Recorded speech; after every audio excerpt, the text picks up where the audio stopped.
Okay, let's unpack this. We have a deep dive today that's really for anyone who feels like they're, just chasing their own tail, constantly reacting to the world. Or maybe they just feel like they need a better operating system for life. Exactly. An operating system for success, for output, and honestly, for peace of mind. Our source material today is phenomenal. It lays out a specific hour-by-hour structure, a so-called perfect daily routine built from the shared habits of the world's highest achievers. And what's so fascinating here is that the sources immediately confirm a premise we talk about a lot. Success isn't usually built on these huge, singular breakthroughs. Right. It's not luck. It's not even purely innate talent. No, it's built on the quiet power of daily consistency. We're talking about the repeated habits and actions that when you do them every single day, they compound over time, often, beneath the radar of what people notice right away. Exactly. And the source material is so clear on this point.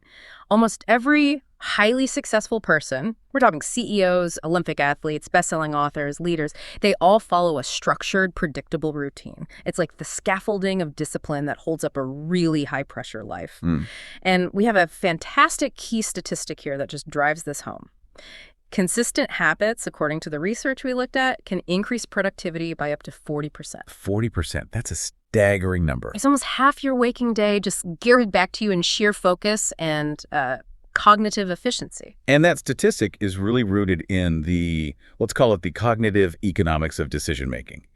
When you operate without a routine, your brain is constantly forced to make these tiny micro decisions. Like, what should I eat? When do I work out? What task do I tackle first? And all of that leads to decision fatigue and just a massive depletion of your willpower.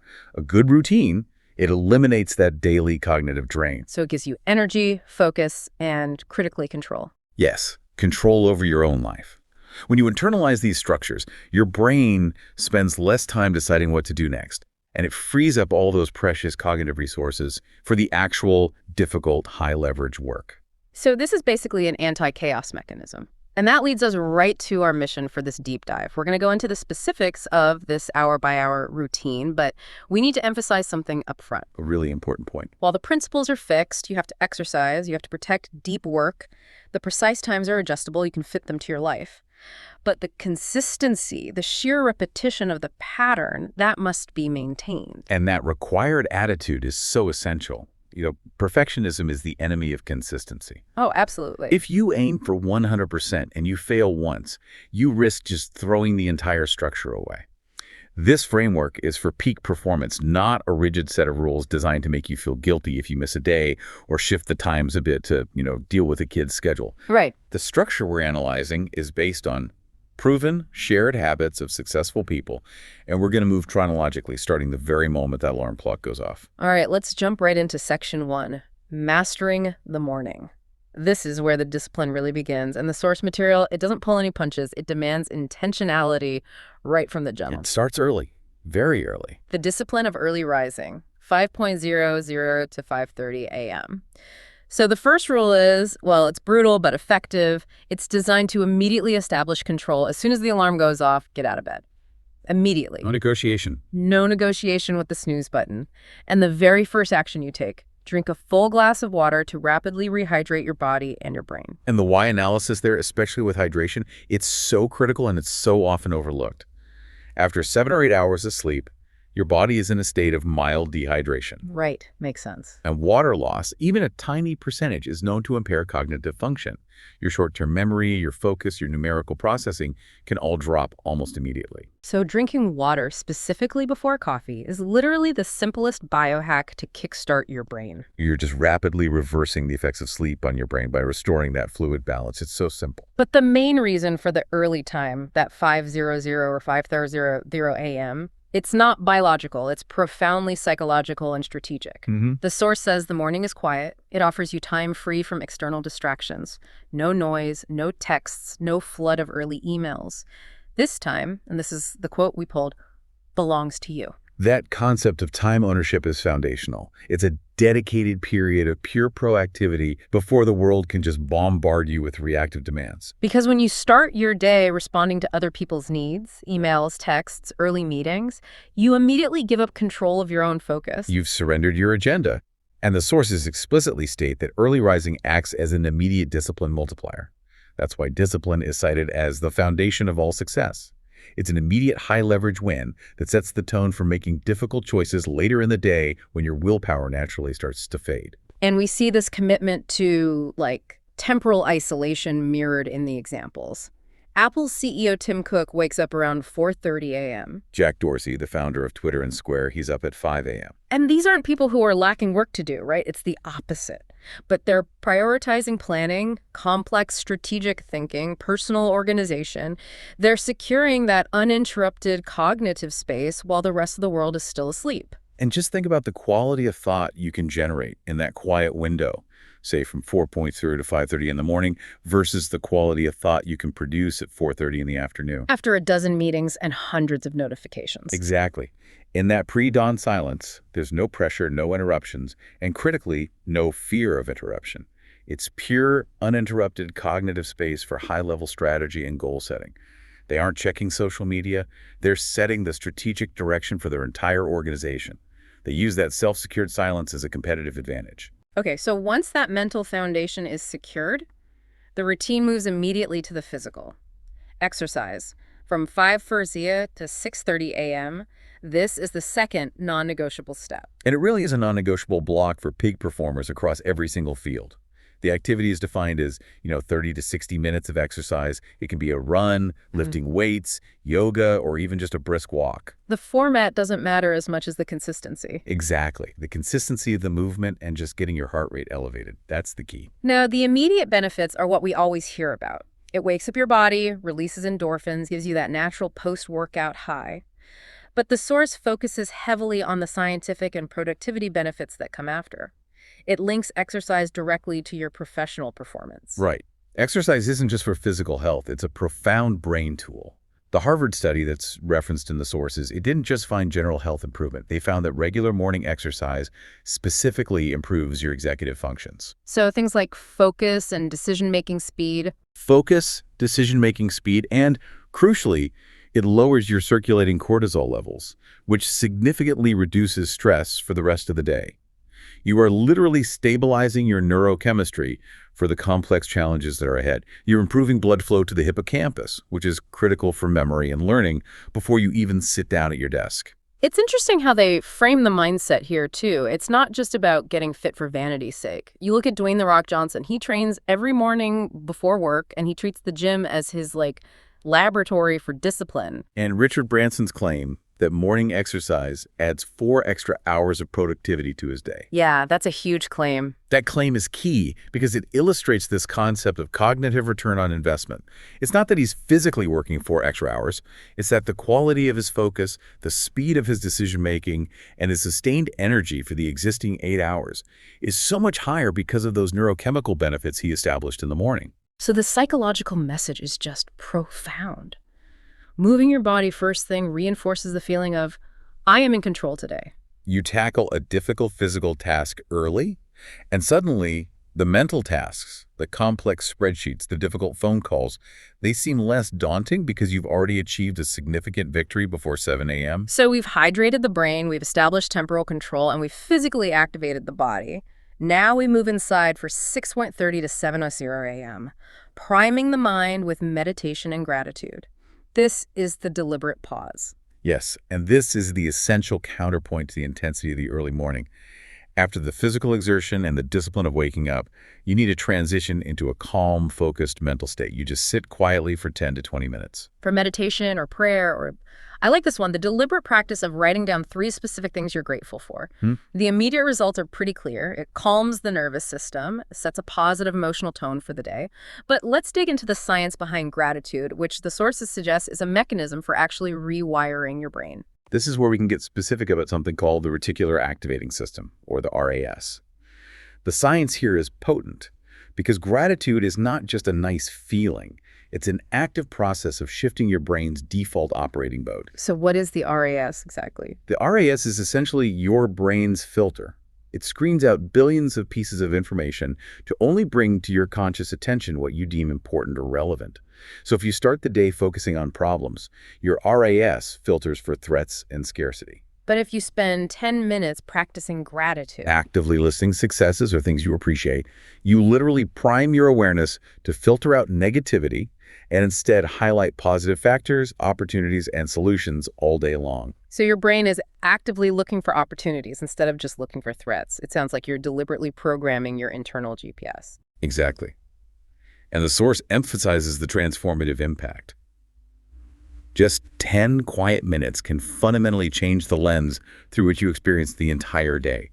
It anchors you in the present and in a positive state before you have to engage with the inevitable negativity or stress the workday might bring. And the example used is Oprah Winfrey, who considers meditation and stillness one of her greatest secrets to maintaining peace and success while managing a massive enterprise. She's actively training her attention span and her emotional resilience before the pressure cooker even turns on. Okay, so we've built the foundation. The body is awake, the mind is anchored, and we're still before 7:30 a.m. The quality of the day is already set. Now we move into section 2, fueling and protecting peak productivity. And it begins with strategic fueling. 7:00 to 7:30 a.m. breakfast. And this is not a hurried, sugary mistake. The menu focus is very specific, and it's designed for sustained cognitive output. Eat real food, focusing heavily on protein and healthy fats. Right. Think eggs, quality oats, fruit with fiber, vegetables, nuts, or yogurt. And the critical avoidance is just as important as what you eat. Absolutely avoid sugar and processed foods. Why is this nutritional specificity so crucial for this routine? This is the energy management principle in action. A strong breakfast built on protein and healthy fats gives you the fuel you need to perform, and it ensures stable blood glucose levels. This steady, slow-release energy crucially prevents that notorious afternoon crash. The one that plagues most office workers. Everyone. When you consume processed carbs or sugar, like a standard muffin or sugary cereal, you get a rapid glucose spike, followed by an equally rapid catastrophic crash.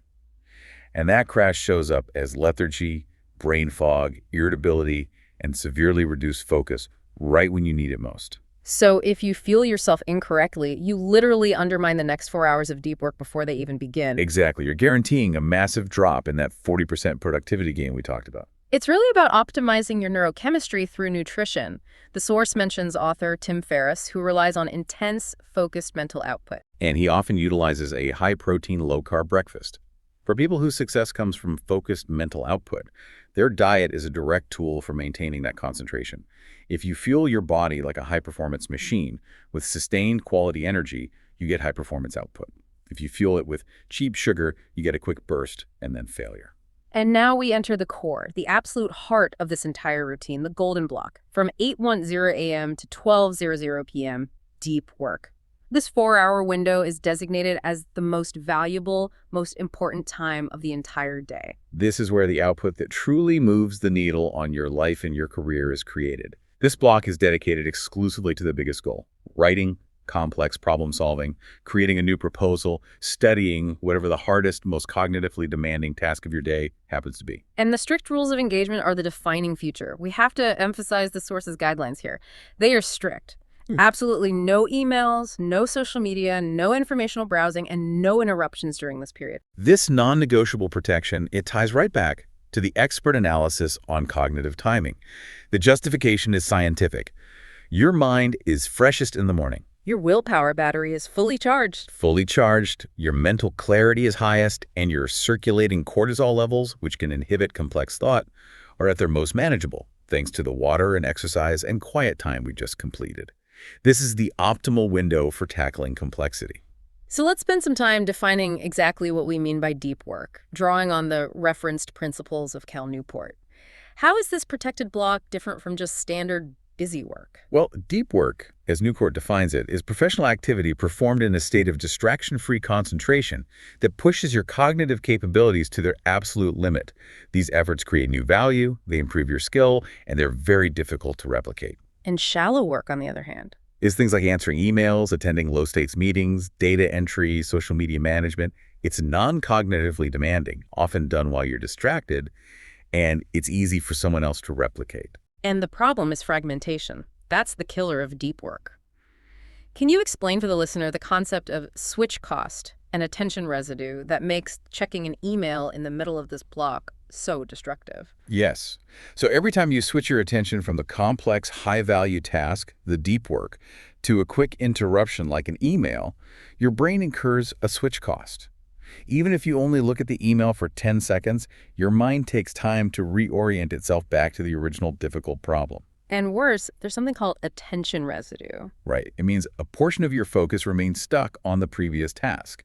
You're still worrying about the email you just saw or the notification you just received. So 4 hours of fragmented focus where you're checking your email every 20 minutes is worth maybe 1 hour of true, uninterrupted deep work. That 40% productivity gain is just gone. Instantly. Precisely.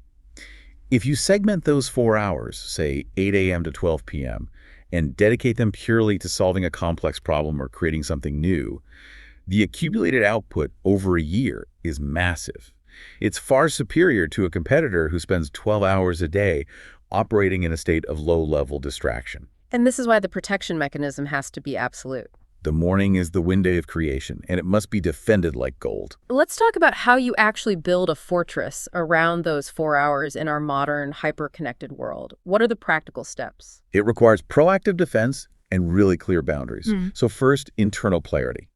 You have to know exactly what your top 1 or 2 priorities are before this block even starts. You can't waste 10 minutes deciding where to begin. And second is external defense. Mandatory. Silence all notifications, close all non-essential tabs, physically move your phone away from you, and maybe even use specialized blocking software. And we see the intensity of this defense in the example of Elon Musk, who reportedly schedules his entire day in 5-minute blocks. Right. And this isn't necessarily about rushing every 5 minutes. It's about establishing extreme intentionality. That's the interpretation we need to focus on. Musk's 5-minute blocking is an extreme mechanism designed to minimize the gaps where distractions can creep in and, most importantly, to specifically protect the deep work time from fragmentation. It's him saying, from 8.05 to 11.55, this is the one thing I am doing. Everything else is scheduled for later. And the rule is that if you handle the hardest tasks first, everything else in the afternoon feels downhill, and you have already secured your major victory for the day. Okay, so as we transition into the afternoon, we enter section 3, maintaining momentum and growth. We're past noon, the day's most valuable work is theoretically done, and the routine wisely acknowledges the shift in our natural human energy. From 12:00 to 1:00 p.m. is refuel and recharge. And this is not a work lunch, it's a necessary mental reset. The lunch details again focus on quality, a balanced meal with vegetables, protein, and healthy complex carbs. And the addition of healthy carbs here is important. It is. You need energy for the rest of the day, and since the peak cognitive creation is done, the risk of a slight sugar spike is less devastating. And critically, the movement requirement. Take a short walk afterward to refresh the mind. The source really emphasizes the importance of light movement to break the intensity of the morning. And this light movement, that 10 to 15-minute walk, preferably outside in natural light, it serves several profound cognitive purposes. It signals a hard stop to the deep work block, preventing that attention residue from clinging on, and it provides a chance for what cognitive scientists call diffuse thinking. Diffuse thinking, explain that for us. Yeah. So while deep work is intense, focused concentration, diffuse thinking is a more relaxed mode where your brain processes information subconsciously. Taking a walk allows you to literally walk away from the problem, and you let the solutions kind of bubble up in the background. Right, I've heard that. Many scientists, writers, artists, they report solving problems not when they were intensely focusing, but when they were distracted, in the shower, on a walk, or falling asleep. This midday walk is a structured opportunity for that creative breakthrough. So from 1.0 to 3:00 or 4.0 p.m., we have focus continuation. This is the task shift, where we acknowledge the afternoon energy trough. Correct. You continue focused work, but the type of work changes dramatically. This is the time to handle those essential, important tasks, like necessary internal meetings, processing that batch of emails you ignored all morning, or creative work that needs attention but maybe less intense cognitive horsepower. This sounds like the energy respect principle in action. We're staying productive while respecting our declining afternoon energy levels. That's spot on. Think of your brain like a smartphone battery. In the morning, you're at 100%, perfect for complex apps, the deep work. After lunch, the battery naturally drops to maybe 60 or 70% because of circadian rhythms. So trying to force deep work during this trough is just exhausting. It's exhausting, and it often results in low-quality output. So instead, you manage your schedule intelligently. Meetings, which often involve listening and reacting, are better suited for the early afternoon because they don't require that same high-level creative synthesis. It's about leveraging the time you have left rather than trying to sustain an impossible level of focus. Exactly. You're performing the necessary shallow work, but you are batching it and allocating it to the time slot where your brain is least equipped for the hardest tasks. This ensures you leave the office having completed both the essential creation tasks and the essential maintenance tasks. Now, this next segment is fascinating because it separates a good routine from a great one. It shows this routine is designed not just for current productivity, but for future relevance. The investment from 5:00 p.m. learning time. This is continuous, intentional growth embedded right into the workday. The habit is dedicating 30 to 60 minutes to studying something new, reading a challenging physical book, listening to an intellectually stimulating podcast, or dedicated study time for a new skill. This isn't just entertainment. No, it's professional or personal development. Yes. From an expert analysis perspective, why is continuous learning so necessary for success, especially when time feels so precious in a structured routine like this? It's the primary ways successful people ensure they stay ahead of disruptive change. Mm-hmm. In a world that's evolving so rapidly, knowledge is perishable. What made you successful yesterday might be obsolete tomorrow. So if you stop learning, you quickly fall behind. You become irrelevant.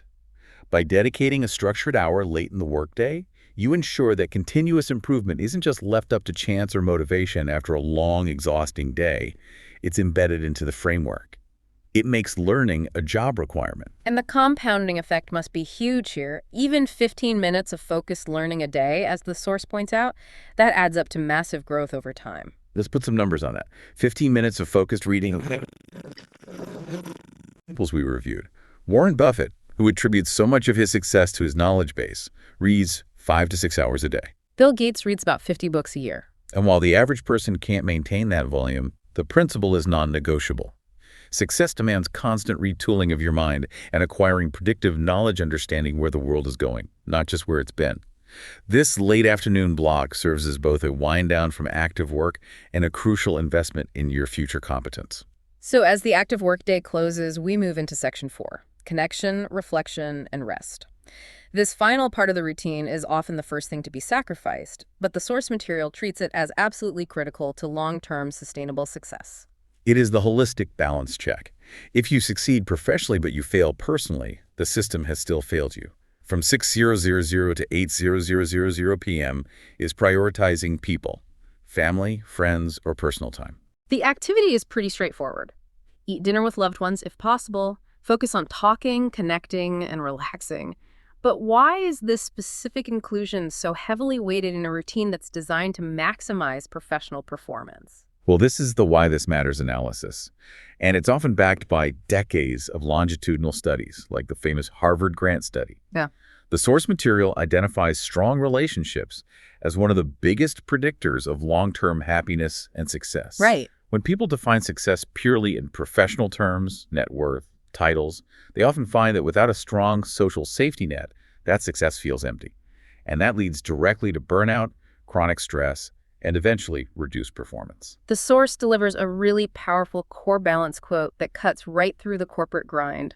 Work is important, but people are more important. And that quote is a necessary, structured reminder. Humans are social creatures. Connection reduces the stress hormone cortisol, it regulates your mood, and it increases your emotional bandwidth. By proactively scheduling non-work connection time, you're investing in your long-term mental health and resilience, which ultimately fuels better, more focused performance during the workday. If your home life is stable and enriching, your professional output benefits. Profoundly. You can't focus for 4 hours in the morning if you're constantly worrying about domestic conflict. After dinner and connection, we shift back a little bit to personal organization. From 8:00 p.m., review, reflect, and plan. This is the nightly ritual of closure. This is a short, targeted habit, maybe 10 to 15 minutes total, but its impact on your sleep quality and your morning efficiency is just disproportionate. The method has 2 parts. 1, review the day, what went well, what can improve. And 2, plan tomorrow. Write down the top 3 priorities for the next day. And the major benefit of this simple habit is ending the day with peace and starting the next day with absolute clarity. It's known as cognitive offloading. Right. Cognitive offloading. Exactly. That's his primary function. Our brains hate uncompleted tasks. There's a psychological phenomenon called the Zeigarnik effect, where uncompleted tasks constantly nag at your subconscious mind. They create anxiety and make it hard to relax or fall asleep. So when you take 10 minutes to write down your top 3 priorities for tomorrow, specifically the 3 tasks for that 8 a.m. deep work block, you achieve cognitive closure. You signal to your brain that the thinking work for the day is done, that the to-do list is secured, and that it doesn't have to spend the night worrying about what needs to happen next. So we're cleaning the mental slate for optimal rest. This simple process, used by figures like Benjamin Franklin and so many modern CEOs, it prevents that anxious churn, and it ensures that when the 5 a.m. alarm goes off, you know exactly which hard task you're tackling first at 8:00 a.m. The evening review sets the stage for success the very next morning. That planning step is a direct defensive measure for your deep work block. Okay, from 9:00 p.m., we have the protected transition, wind down. And the source material imposes an extremely strict rule here. No screens if possible. This is non-negotiable for anyone who's serious about sleep quality and maximizing their physical recovery. The rationale is all about the blue light from phones, tablets, and computers. It actively suppresses the production of melatonin. The hormone that regulates your sleep cycle. Exactly. Even a small dose of blue light exposure in the late evening can significantly push back your body's readiness for sleep. We have to acknowledge the practicality of that, though. For many modern professionals, especially if you're working across time zones, that last hour might be when crucial off dates come in. Does the source provide a workaround for someone who absolutely cannot go cold turkey on screens? It does, but with caveats. If an urgent, necessary digital check has to happen, it should be highly time-boxed, say 9:00 to 9:15 p.m. maximum, and it must be done with robust blue light filters enabled. But the key is the transition. After that brief check, the mandatory activity must be analog. So the acceptable activities are low stimulus, reading a physical book. No backlight. Journaling, taking a warm shower, or light stretching. These activities are all designed to actively calm the nervous system and lower the heart rate. They are analog processes that remove the neurological overload caused by digital screens and racing thoughts. If you transition directly from scrolling social media to trying to sleep, your mind is still racing, your body is still wired. The wind down is a necessary ramp leading to true restorative rest. And that leads to the final step. 10:00 p.m., lights out. The goal is aiming for a solid 7 to 8 hours of quality, uninterrupted sleep. Sleep is not just downtime. It's performance enhancement. The functional benefits of quality sleep are profound, and they directly impact the next day's deep work block. During sleep, your body repairs cellular damage. It strengthens memory consolidation. Transferring short-term memories into long-term storage? Exactly. And it significantly boosts creativity by allowing the brain to make new connections. If you sacrifice this block, you fundamentally undermine every other block in the routine. Your willpower will be weaker, your exercise will be worse, your nutrition choices will be worse, and your deep work will inevitably be shallow. And we see this reflected in elite performers everywhere. Athletes like Roger Federer and LeBron James, they prioritize sleep. They recognize that peak physical and cognitive performance is impossible when you're tired. They treat sleep as part of their training regimen, not an inconvenience to be minimized. For a successful person, sleep isn't a luxury. It's the ultimate competitive advantage.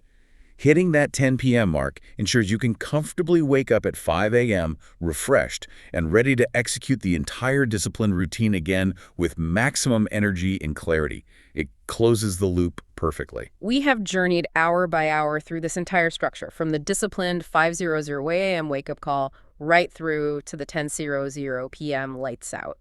Let's recap and synthesize this entire framework for our listener. Yeah, the overarching structure is so clear and holistic. It starts with morning discipline, the early rising, the exercise, priming the mind. That flows directly into the value creation phase, deep work the protected focus block. Which is then followed by continuous learning. That's the investment in future competence. And finally, connection and rest, recharging the emotional and the physical batteries. And the core message is really worth repeating, especially for anyone who thinks this sounds too complex. This routine is realistic because it's built on fundamental habits that truly work across all high-performance fields. It's not about just being busy. It is about becoming the absolute best version of yourself. It's about maximizing value creation while simultaneously minimizing chronic stress and burnout. And what stands out to me in the sources is the intentionality of the entire day. Success isn't accidental, it's pre-scheduled. By treating the morning as your creative space and the evening as your relationship and rest space, you ensure that every major pillar of life gets dedicated, protected attention. Okay, so now for the actionable encouragement. For you listening right now, we know that diving straight into a 5:00 a.m. wake up and 4 hours of deep work, it might feel paralyzingly overwhelming. It's a lot. It is. You deserve the success, the energy, the focus, and the peace that the structure can bring, but you have to meet the routine halfway. And the call to action is simple, and it's rooted in behavioral science. Start small. You do not have to overhaul your entire life overnight. That just leads to abandonment. So start with one principle. Commit to it for 30 days. Right. Examples of small starts. Wake up 30 minutes earlier just to drink that glass of water and read 10 pages of a book. Or commit to not checking social media until 10 a.m., protecting just the first 2 hours of your working day. Or even simpler, just commit to the 10 minutes of nightly reflection and planning. Small changes create momentum, and momentum is self-sustaining. And the final mantra we took from the sources is really the key to unlocking everything. Consistency beats intensity. Every time. Doing a little every day, rain or shine, day after day, week after week, means the accumulation over time will result in massive transformative change. It's the difference between sprinting for a week and crashing versus jogging a marathon for a year. The jogger always wins the long game. This routine really forces us to consider our priorities in a profound way. We allocated a significant block of time in the evening, from 6:00 to 8:00 p.m., dedicated to family, friends, and connecting, because the source material explicitly stated that strong relationships are a key predictor of long-term success and happiness. And this inclusion, it radically challenges the traditional output-obsessed definition of professional success. Right. So given that connection time is explicitly scheduled in this high-performance routine as a non-negotiable step, here's the final provocative thought for you to mull over. How might consciously scheduling that non-productive time, that time spent purely on relationships and emotional investments, actually be the most important part of your professional routine? That's a great question. If your long-term sustainable success is predicated on your happiness, and your happiness is fundamentally predicated on your strong relationships, then perhaps that dedicated dinner with your family is, functionally, your most important career meeting of the entire day. A powerful thought to end on. Invest in the whole self, not just the working self. That structure provides the ultimate competitive advantage. Indeed. We look forward to hearing about how you implement these critical changes. Until the next deep dive, be consistent.